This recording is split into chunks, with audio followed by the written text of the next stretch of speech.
అది హిందువులకు సంబంధించిన బలహీన వర్గాలు కావచ్చు, ముస్లిం మైనారిటీలలో ఉన్న బలహీన వర్గాలు కావచ్చు. మొదటి నుంచి కాంగ్రెస్ పార్టీ, తెలంగాణ ప్రభుత్వం 50% పైగా జనాభా ఉన్నారని మనం వివిధ సందర్భాలలో చర్చించుకున్నాం, వివిధ సందర్భాలలో మాట్లాడుకుంటున్నాం. కానీ ఈ లెక్కలకు సహేతుకత కానీ, ఒక పారదర్శకమైన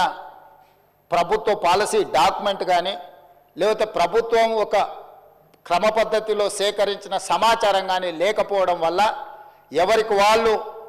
ఏదో ఒక నెంబర్తో ఏదో ఒక చర్చల ద్వారా చర్చించుకున్నప్పుడు స్థానిక సంస్థల రిజర్వేషన్ల విషయంలో కావచ్చు,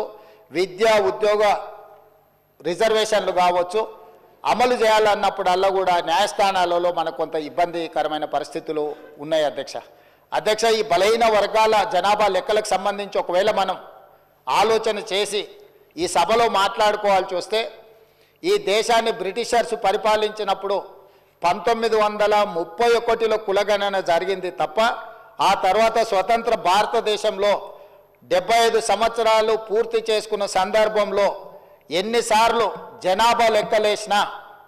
2001 జనాభా లెక్కలు కావచ్చు, 2011 జనాభా లెక్కలు కావచ్చు, లేకపోతే 91 జనాభా లెక్కలు కావచ్చు, లేకపోతే వెనక్కి వెళ్తే 81 జనాభా లెక్కలు కావచ్చు, ఇట్లా ప్రతి 10 సంవత్సరాలకు ఈ దేశంలో లెక్కిస్తున్న జనాభాలో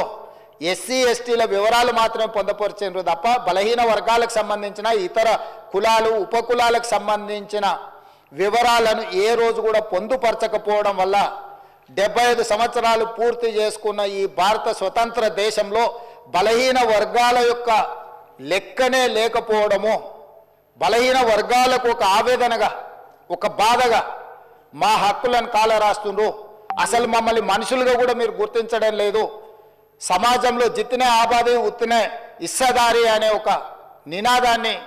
నాయకుడు రాహుల్ గాంధీ గారు తీసుకోవడంతో వారు ఎన్నికల సందర్భంగా భారత్ జోడో యాత్రలో భాగంగా ఈ దేశ ప్రజలకు ఒక మాట ఇచ్చారు. కేంద్ర ప్రభుత్వాన్ని డిమాండ్ చేసిండ్రు. వారు కేంద్ర ప్రభుత్వం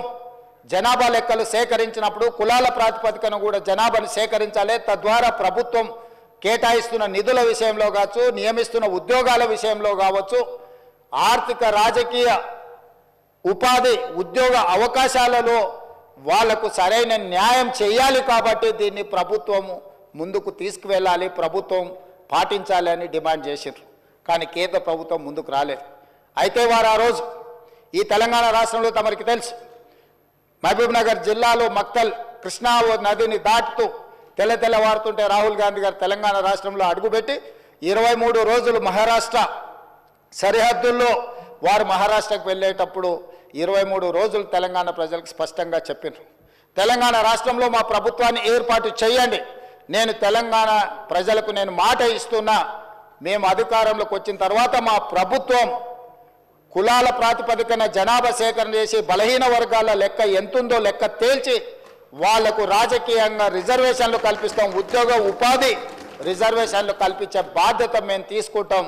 ఇది సమాజానికి ఎక్స్రే, ఈ ఎక్స్రే ద్వారా ఎవరు ఎంతమంది ఉన్నారో వాళ్ళకి ఎలాంటి ఆర్థిక రాజకీయ ప్రయోజనాలను చేకూర్చాలో మేము చేస్తామని వారు చెప్పారు. అందుకే డిసెంబర్ 7, 2023 నాడు మనం అధికారం చేపట్టి అధికారంలోకి వచ్చిన తర్వాత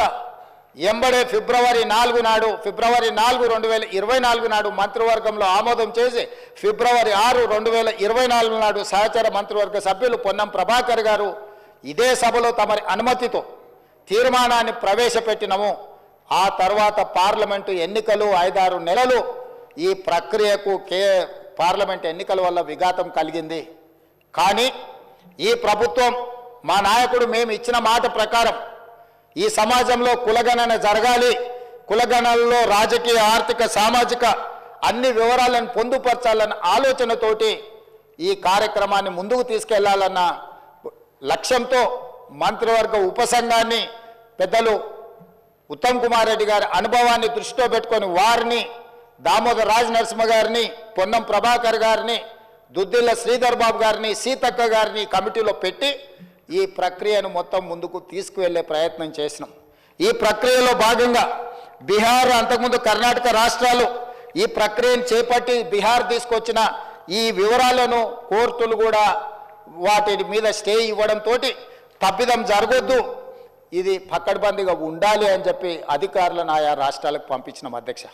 ఇదేదో ఆషామాషిగా ఇక్కడ ఉన్న కొద్దిమందిని పంచాయతీరాజు లేకపోతే ఏదైనా డిపార్ట్మెంట్కి సంబంధించిన క్రింది స్థాయి ఉద్యోగస్తులను పంపించే వివరాల సేకరణ కాదు అధ్యక్ష. ఈ దేశంలోనే ఈ దేశానికి ఆదర్శంగా ఉండే ఒక దిక్సూచిగా మారాలని తెలంగాణ రాష్ట్ర ప్రభుత్వం ఇతర రాష్ట్రాలలో ఇట్లాంటి ప్రక్రియ చేపట్టి ఈ ప్రక్రియ న్యాయస్థానాల ముందు నిలవకపోవడం, ఈ ప్రక్రియ వల్ల జరిగిన నష్టాన్ని అంచనా వేయడానికి కూడా ఇతర రాష్ట్రాలకు అధికారులను పంపించి ఆయా రాష్ట్రాలలో జరిగిన పరిణామాలను మనమంతా కూడా ఒక స్టడీ చేసి అధికారుల నుంచి నివేదిక తెప్పించుకొని తద్వారా జనగణన ఏ విధంగా చేసిండ్రు, ఇతర రాష్ట్రాలలో కులగణన ఏ విధంగా నిర్వహించిండ్రు, వీటన్నిటిని పరిగణకు తీసుకొని పదే పదే ముఖ్యమంత్రి స్థాయిలో నేను, ప్లానింగ్ బోర్డు ఉప ముఖ్యమంత్రి గారు ఆర్థిక శాఖ కిందకు వస్తుంది వారు, అదేవిధంగా మా cabinet sub committee chairman Uttam Kumar Reddy గారు వివిధ సందర్భాలలో చీఫ్ సెక్రటరీ గారితో సహా 12 సార్లు సమావేశాలు పెట్టి సమీక్షలు చేసి అధికారులకు సూచనలు చేసి ఒక పక్కడ్బందీ ప్రణాళికతోటి ఏ విధంగా అయితే జనాభాను మనం లెక్కిస్తామో ఆ రకంగా మొట్టమొదట ఇండ్ల వివరాలు సేకరించే కార్యక్రమం చేపట్టినాం అధ్యక్ష.